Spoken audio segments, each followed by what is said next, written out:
Hi, I'm Elizabeth Bowman, and welcome to Season 2 of The Scene Room. Today, I have Anthony Mazzocchi on the podcast. He is the relatively new executive director of the Kaufman Music Center in New York City, and he's also the executive director of the Kinhaven Music School in Vermont, a position he's held since 2010. He has a huge resume across all of the fields as a performer, as an educator, as an arts administrator. He has it all. So I'm really excited to talk to him today. The overarching theme for season 2 is community engagement. So that will definitely be a big part of this conversation. If you are enjoying the podcast, please subscribe, engage with comments, questions, follow on Instagram or YouTube or Spotify.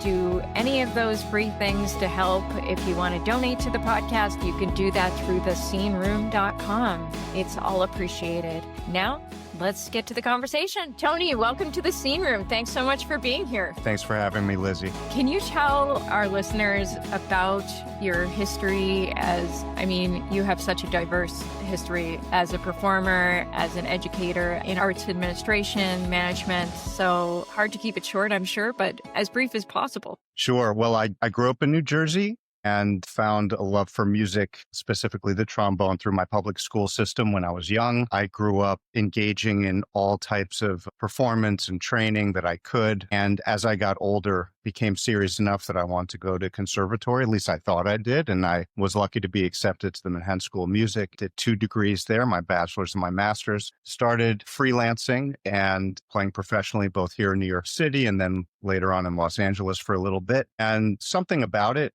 felt pretty one-dimensional to me over some time, although, of course, I adored performing and I really wanted to come back to New York. LA, I loved it, but not as much as New York. And the only thing that was able to bring me back was this random phone call from a principal who was at a barbecue with a friend of mine, a principal of a middle school in Brooklyn, who wanted to start a middle school band program from scratch. I had no idea how to do something like that. I did not have a degree in education, and I thought I'd come back and do that for a month or two while I kind of tried to get back on the scene. Fast forward, I stayed there for a decade, and we built a middle school band program in the New York City Department of Education that really was a shining light of the city. That's a story in and of itself. And, during that time, partnered with arts organizations around the city in order to create a real center of excellence in this public school. And when I figured out that these students of this age, especially underserved students, were able to thrive musically, socially, and every other way through rigorous music instruction at the highest level, they were able to achieve what anybody was able to achieve. And it changed my worldview so drastically about education in general, performing arts organizations'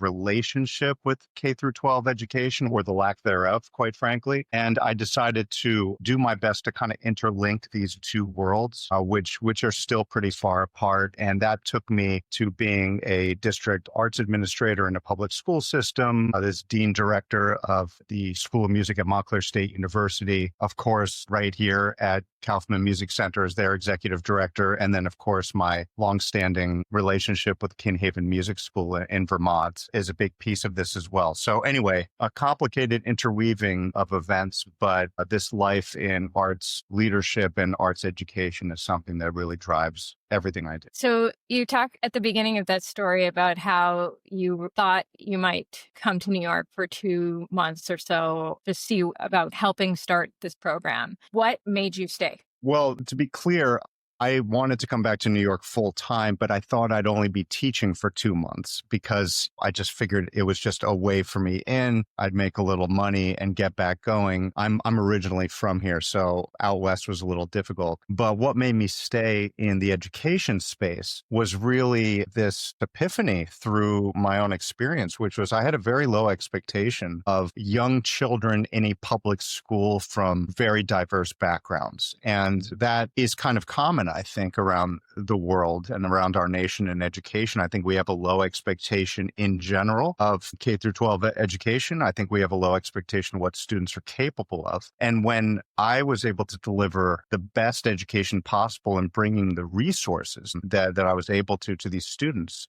they proved to me that they're completely capable of it. And that changed everything for me because when I looked around, everybody else still had that low expectation. So again, that's really driven my work. And I stayed in that public education space for a decade. I absolutely agree about that low expectation. And I see it around me as well. I often talk about how the younger kids, for instance, are fully capable of learning harmony and learning how to sing in tune. It's fully within them. It's not about talent. It's just about training the ear and expanding the expectation. And usually what comes from that is the kids are inspired and they are engaged and then therefore really want to expand beyond that. So I really, really love that. But also that brings me to this idea of engagement on this level, because season 2 is all about how to engage the broader public to come to performances, but also that engagement starts quite young. So I think the work that you did there is integral to likely all the work that you're doing beyond that from the executive director level of the Kaufman School. Well, let's expand what you were just talking about out a little bit, because I think one of the core problems here, as far as expectations, right, and what young humans are capable of, let alone older humans, is that I think we have a lot of myths that we need to debunk. First of all, I think people believe that creativity, whether it's musical creativity, artistic creativity, whatever, is for some and not for all. And I believe in my heart of hearts that everybody is born that way, and we teach it out of them more than we nurture it in them. And then what happens is people look at these students who are doing really well musically and they say, oh, well, look, they're talented and I'm not, right? We've all gone to a party and had a friend of ours say they weren't musically talented, when I would argue, I mean, look, we've seen a few, right? You see them on the dance floor, you get, okay, you're not. But those are real outliers. I think if we approach it that everybody has this innate talent and that can be nurtured and grown and should be nurtured and grown, because what we have here is a generational problem. These friends of ours who think they're not musically talented, as soon as their child picks up an instrument and doesn't sound good for the first time, which by the way, right, we all know that most people don't sound good for the first time. They say, oh, well, they're not musically talented just the way I'm not musically talented. And then this reset button hits and we have a problem on our hands. And I believe that the overarching environment here in our nation is predicated on that myth that what we do is for some and not for all. And we've got a lot of work to do. Yeah, it reminds me of my brother when he was a boy. He sang in a men and boys choir. And the first day he had to do an audition so they could figure out, seat him, and he sang the national anthem. We were in Canada. I grew up in Canada. So it was the Canadian national anthem, which is much easier to sing than the American national anthem. Anyway, I wasn't there, but my mom said that he couldn't figure out the note. He was all over the place and, really couldn't figure out the tune in terms of the key, So one might listen to that and think, oh my goodness, my kid can't sing, right? And then he went on to be head chorister, which is the leading boy. And he also sang solo with orchestras and ended up doing an amazing thing. But that was because he was put in a situation where he was able to thrive and learn. So, well, yeah. And that's a perfect example. And the fact of the matter is, think about all these students who participate in music in school. The average time is like 1 day a week for 45 minutes from the youngest ages. If you gave kids math instruction 1 day a week for 45 minutes, I'm pretty sure everybody would suck at math and everybody would think that they are not built to be a mathematician. So, I mean, we create this hierarchy at the very young ages and create a culture of have and have nots. And then, if we're going to talk about community engagement today, arts leaders are now left to deal with this environment and ecosystem that I would argue we have played a role in creating ourselves. I don't want that to be such a blunt statement, but I think that there is some truth to it. And we should acknowledge what's what so that we can dig into that problem together, because that is the only way we're going to solve it. Otherwise, we're all fishing in this small pond that's shrinking all the time. Yeah. So there's this issue of it starting young and the systemic issue of arts education disappearing from schools and therefore then it becomes an elitist art form because only the people who can pay for it as an extracurricular activity have access to it. So Sure. that deepens this inequality issue. And then you go to a board of education meeting with the parents and everyone wants to cut the arts first. So Well, I've lived that because I served on the Board of Education in New Jersey. So luckily it was not cut under my watch, but I think that's probably because I was just sitting on there. And to be fair, yes, budgetary issues are absolutely whittling down arts instruction, but we actually have a major crisis on our hands in this country right now, which is actually the national teacher shortage. And the national teacher shortage, certainly in the arts, is creating this situation where even if there is a budget, there are no teachers to teach. And then school districts have to cut the program because there are no teachers. And actually, that is happening at a faster clip than people just cutting existing programs. So again, there's a real moment here. yeah, and that's obviously a huge discussion that won't happen on this podcast because we don't have time. But I would assume that has to do with the salaries that teachers are given in this country, in the United States. Again, conversation for another time. But let's talk about engagement with all these hurdles in place. We have identified the systemic issue of arts education. And then now, well, you're leading two cultural centers right now. What's your method here? What's your strategy? Well, what's my strategy? Well, the strategy kind of derives from the actual mission of the place, in my opinion, right? Whenever you need true north, two things help me, especially in education. True north is the mission, and I know that sounds corny, but it is. And true north is always the students. That's the beauty of education. You actually have a true north if you pay attention to it. You get rid of all the noise. What do students need to thrive? And then you're golden. And quite frankly, that should affect the mission anyway. So, Kaufman Music Center, Kinnivan are two very similar places in that the missions are kind of aligned. This idea of holistic human development through the arts. And of course, this three-pronged organization here at Kaufman is so unique in that we have one of New York City's premier concert venues in Merkin Hall. We have Manhattan's largest community music school for everybody, which is Lucy Moses. And then the special music school, which is, as you can imagine, hearing from me already, I find to be extraordinary because it's the only K through 12 public school in the nation that infuses music deeply into the daily lives of every child. And crazy enough, the outcomes are musical excellence and academic excellence. And it is not an elitist school. It's a very diverse school, both culturally and socioeconomically. And I think we have an opportunity here to be a model for the nation. Not that it's a public-private partnership and everybody should do that, but add arts a little more. After 25 years of, this hyper accountability model of public education, now add arts more, and there's no data to suggest on planet Earth that outcomes get worse when you add more arts.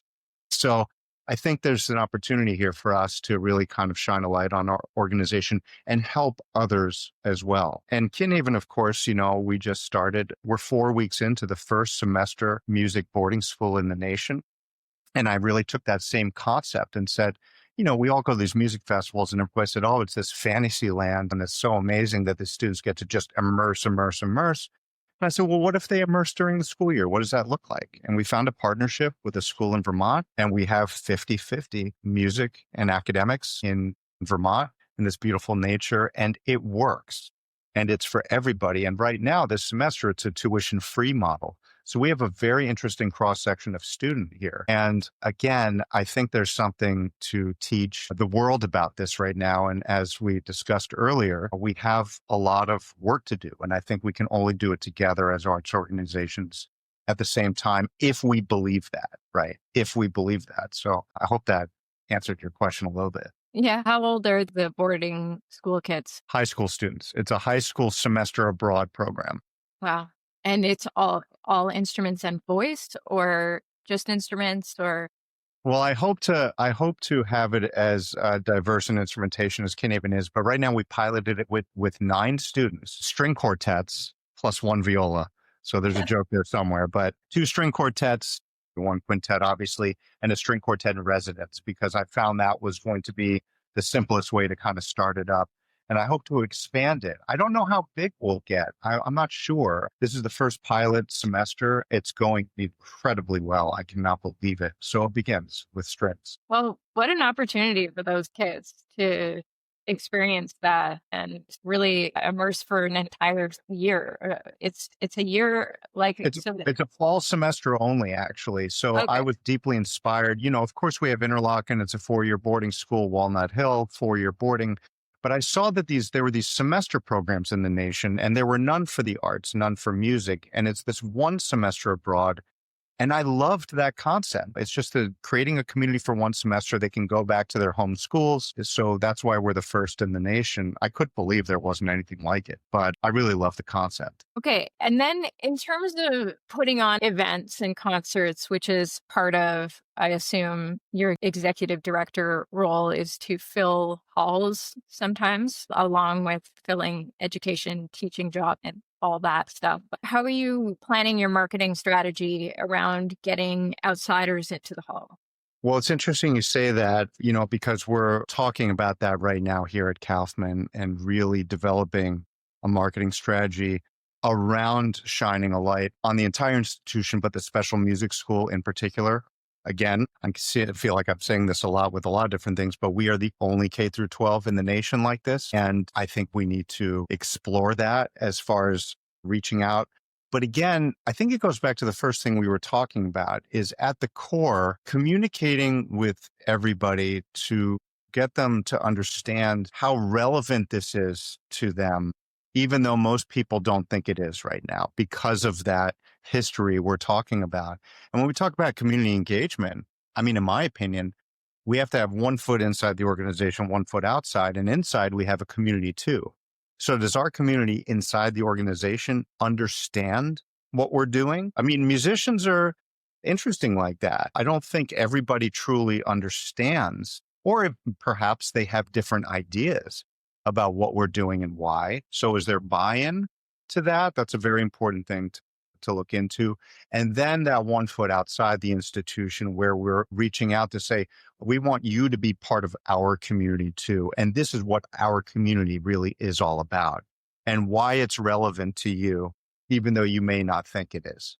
Easier said than done, right? But I think that there are some steps to go through there. And I think the one thing I just said is internally understanding and agreeing upon what the situation is, right? A lot of organizations like playing inside baseball. They're like, we are playing this for these people specifically, and that's it. And that's okay. If that's what your goal is, that's fantastic. Go with it. For me, I want to change the national landscape's idea of what this is, right? Breaking that myth up, infusing a new life into education so that we're not educating this out of children and then going into community engagement and say, how do we draw them back? Because that is what we're doing, right? We're battling this inertia of a lack of education. And this is still one of the more important things that everybody can engage in my opinion, because think about what's going on in the world right now. Where's the best place to model collaboration, empathy, peace, harmony? I would argue oftentimes in concert halls. Yeah. And, I recently posted on Instagram a little brainstorm that I had because I was thinking about my first run club event that I went to as a newish runner a few years ago. Run club. Wow. Okay. Yeah, there are very few examples of finding yourself in an environment where you're interested in something or you're thinking, oh, I'd like to learn more about this. But being completely immersed in the performing arts my entire life, most of my friends are through my work and my husband is a violinist. So it's all very insular. Yeah. So, I decided I would go and check out a local run club that they were like, everyone come on out, similar to how we market in performing arts. We're like, everyone's welcome, wear your jeans. We try all these things, describe an opera in one sentence, and then suddenly it's accessible. It's sort of not. at the same time. So anyway, I decided to go. It's a 7 a.m. meetup, and I was marathon training, so I had a lot of miles to go, and they didn't have any pace groups set up. I didn't know who to run with. I felt very out of sorts. I felt so uncomfortable, and I thought, I'm never going to do this again. I'm never going to do this again. And then to top it off, it started raining. So I ran alone in the pouring rain and felt anyway, it was just not a good experience. And I can imagine that happening for new people coming to the opera or going to the symphony hall or, going to a chamber music concert, because everyone there who's in the know is there with a group of friends, and they're not necessarily open to this new environment. Anyway, and then I think I wanted to tell that analogy, by the way, Lizzie, because actually what you just did was make it relevant to a lot of people. I mean, I have friends who are runners, and now I'm going to tell that story because you're absolutely right. But the moment we do that, especially with younger people, then most of them are not doing it again because there's the discomfort. And then they think they're not good at it, or they were not naturally good at it, but all of them can become good runners. And more than likely their parents and maybe even the school system is reinforcing that belief. I really believe that is the inertia we're fighting here. So anyway, good. Yeah. No, I didn't actually end up ever going to a run club again for another year because I had felt so uncomfortable then. And it was only because really I reached out on some Facebook group. Someone posted, who's now a very good friend of mine, posted that they were going for a run on a loop trail, and they had a lot of miles. I had a lot of miles. And then I thought, why not? I'll try this again, but with one person. And she is and was a lot faster than me. So I couldn't keep up with her for the workout, but it was a loop trail. So I was like, you know what? I'll go the opposite way so we can see each other. Anyway, I ended up getting to know people that way. And then I went to another run club, and they did have pace groups, and they did have a welcome speech where they were like, if you're new and you're running like this many miles and you're doing this, come on out. You should run with Michelle, or you should run with Jacob. And it was just way nicer. And so I think that if we are expecting people to return, they need that sense of community in order to be motivated to return. And then the question is, how do we create that sense of community in an environment where you enter the hall, you don't speak to anyone, you listen, right? Which is great, but then you leave. So we have to capture these people in the moments where you can talk to them. I agree. And what you just said was there was a community created.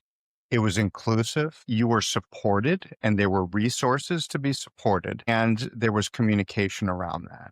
And those are very important pieces. Now, you're right. How do you do that in a concert hall?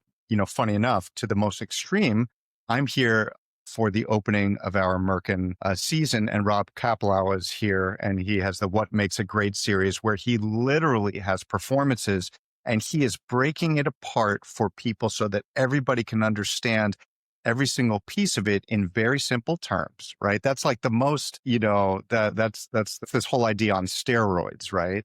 So now how can we speak to everybody, not assuming that they know, not assuming that they care, right? And bring them in so they want to come again. They felt comfortable here, and they left knowing that whatever they felt while they were there is okay to feel. Yeah. I used to be executive director of a chamber ensemble in Toronto called the Amici Chamber Ensemble. And one of the best projects that we did was this food and music concert. Always good. Always a good pairing. It's a good marriage. Yeah.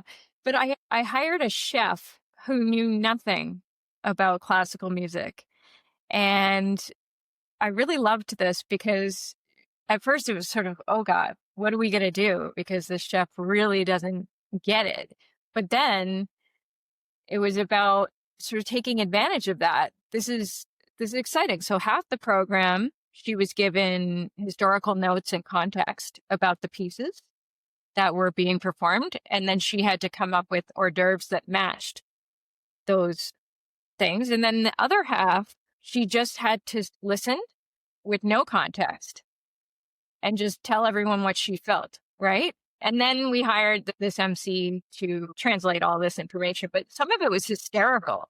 Like she was listening to, I forget which piece, it was so long ago, but she was listening to some piece that had nothing to do with what she had imagined. And so the MC was able to describe the scene that she had experienced while listening. She was like running through the forest and there were mushrooms everywhere. It was like a completely pipe dream situation. And then she created this amazing hors d'oeuvre around it. But I mean, it created some level of access because then the people in the audience are not pressured into feeling a certain way about what they've experienced. Well, first of all, it's a brilliant idea you had, and it's so brilliant that I stole it. On October 24th, up at Kinhaven in Vermont, we're partnering with this institution called Marble House, where they have a chef in residence. And the chef, actually, we're doing it the other way around, where the chef is giving us what the prefix menu is and the background around all of it. And we're theming the evening musically, and the students and the faculty are performing between each course and tying the courses to the music. And again, right? I mean, how many people are going there who will leave seeing something that's relevant? The other thing is we don't always have to focus on what we're performing, if we're just talking about performance spaces. It's what do we want to point towards? And I spoke about this earlier. Watch how the musicians are communicating. Watch how they're collaborating. If it's chamber music, notice how there's not a conductor. Think about all of the rehearsal that need to happen and how everybody's kind of giving a little something up of themselves in order to create this greater whole together, right? I mean, all of these ideas and concepts that are great for society that are happening in real time on a stage. And if you actually don't point those out, I can guarantee you most people are not noticing it. I don't mean we should patronize the audience, and I don't mean we should water this down, but we should not assume that people know what they're coming to look at. And giving them a lot of different things to focus on is really a great form of engagement. Yeah, I mean, it's the exact same thing as that run club example. If we just assume that everyone's been running for 20 years and is going to know what to do, people just don't know what they're going to do. When I posted that on LinkedIn, there was one person who was like, you should have a leave us alone group. I mean, my point on LinkedIn was certainly not to force feed people this information, but the idea of just having access to that information if you should want it. There are, of course, people who don't want to be bothered when they go into a concert hall and they want to just try and experience it. If you have a table set up for first timers, or if you have a cocktail reception specifically for first timers, so where they get a free drink and they get to meet some of the artists, that might even motivate first timers to come at all, because they're like, wow. Yeah, we call that differentiating, right? I mean, if you hit a lot of different things, people will find their space in it. It doesn't need to be all or nothing. Yeah. Yeah, exactly. So you're new at the Kaufman Center. 9 months old. I know. Well, that's relatively new. I know, it's very new. Less than a year. What's the vision? Well, I think I alluded to it earlier. We are a very unique three-pronged organization, and every single one of those prongs has a very important role to play. In my opinion, at the tip of that spear is the special music school, because it is the only one in existence, and it's made to be so unique because of the other prongs, right? Merkin Concert Hall, we have artists coming in who are artists in residence who deeply work with the students while they're here. They don't just come and do a hit and run concert. They work with the students. The students perform at the concert. Lucy Moses School, which is the community music school, is accessible to all ages, everywhere else. My vision is to be a national model, not only of music education, of education in general. Remember, I said, in the city and in other places, students have music 1 day a week, 45 minutes, maybe budgeted for $50 per year per student at most. What if it was $100? What if it was 2 days a week? What if it was 3 days a week? It just so happens here at Special Music School, and again, 30% of our students live under the socioeconomic poverty line. We have students from all backgrounds. So it's not an elitist school for wealthy people. And we do not test for anything except musical aptitude to get in. I wish we could accept more students. We have a small building, but it just so happens by amalgamating music so deeply in here, we have 100% proficiency rate on English and math test scores in third and fifth grade. We have a 100% graduation rate at the high school, 100% college acceptance rate. And the citywide ratio for third and fifth grade proficiency is under 50%. So if you don't think that there's some kind of, correlation there, I mean, you got to be crazy. There is. And I'd like somebody to try to test and prove me wrong. So we do want to be a model for that. And we want to be a center where we advocate for arts for all and lift up all schools and organizations to do this work, provide a blueprint for people who want to do more. They don't have to do this public-private partnership. I mean, we're doing it on steroids. There's no doubt about it. But if you want to do some semblance of it, we want to be the model to help you for that. And that's my vision for the place. Do you offer online programs as well as your in person? What I'm trying to say is, like, you have your students that you accept into the program. Do you have, in addition, online programs to assist learning for kids outside of the school? We do not. I mean, of course, during the pandemic, there was that, but we do not. It's something to explore. It's specifically for the community music school aspect as well. For the K through 12 public school, it's interesting because it is a brick and mortar structure public school. So there's that. There's something to explore there for sure. Yeah, I'm just curious, genuinely curious how partnerships might work with another institution, like outside of your building. If a school were to do something, would you have a program that they could do after school? Like, would you have something like after school people who are trained teachers of a certain level or something like that would follow a program in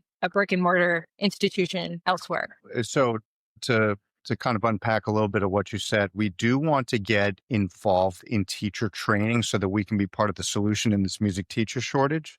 And there's a lot because of our collaboration with the DOE. I think we have a great platform in which to do that. I think the after school piece is very interesting. Again, I think that's where our community music school comes into play.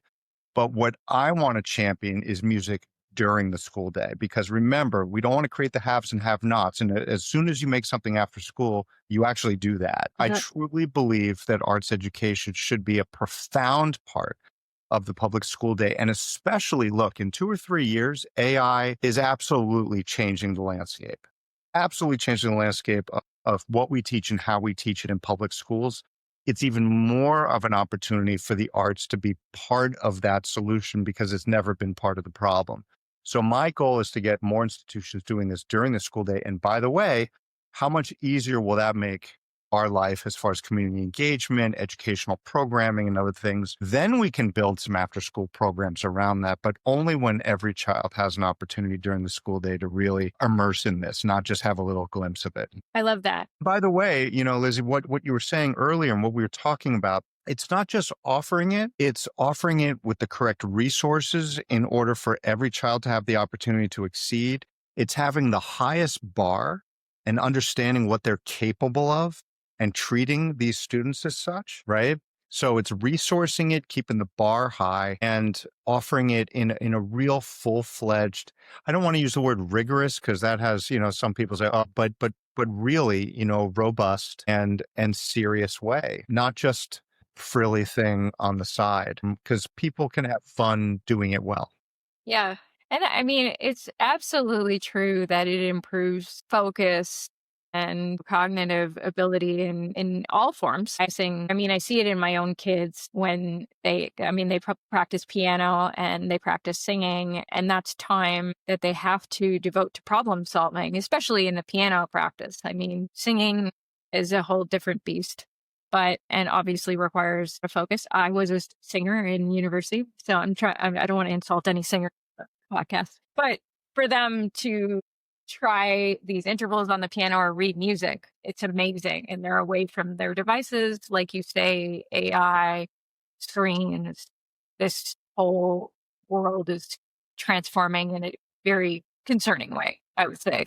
It's, like you say, only going to get worse. This is definitely a shining light in that. Anyway, I would love to talk to you more, but I think our episode, we're maxing out on time. So maybe you'll come back and we can talk more in futures. Thanks for being on the Scene Room. Really appreciate you having me, and thanks for creating this space here.